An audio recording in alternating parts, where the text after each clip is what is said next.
আসসালামু আলাইকুম দর্শক। আজকে আমি বানাবো আমের আচার, টক ঝাল মিষ্টি, অনেক মজাদার একটি আচার।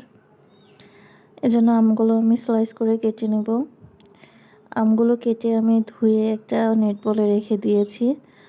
এদিকে চুলার উপরে সামান্য পরিমাণ পানি নেব, তার মধ্যে আমি দিয়ে দিলাম চিনি। আমের টক অনুযায়ী চিনিটা দিবেন, যে যেমন চিনি খেতে মিষ্টি খেতে পছন্দ করেন সে তেমন চিনিটা দিবেন।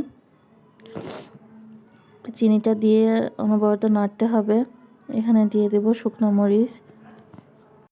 চিনি দেওয়ার পরে নাড়াটা বন্ধ করা যাবে না, তাহলে নিচে পুড়ে যেতে পারে। টক ঝাল মিষ্টি আচারটা খেতে অনেক মজা লাগে, বাসায় আপনারা অবশ্যই ট্রাই করবেন। এখানে আমি আমগুলো দিয়ে দিব। আমের পানিটা ঝরিয়ে নিয়েছিলাম। আমগুলো দিয়ে এখন নাড়তে হবে।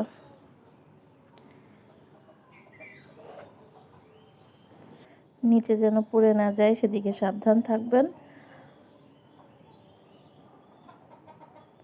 এভাবে নাড়তে নাড়তে আমটা আওড়ায় যাবে।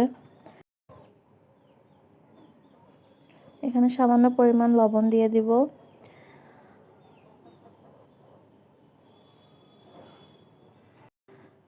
আমার আচারটা প্রায় হয়ে এসছে, দেখতেই পাচ্ছেন কত সুন্দর লাগছে। খেতেও অনেক মজা লাগে, বাসায় অবশ্যই সবাই ট্রাই করবেন।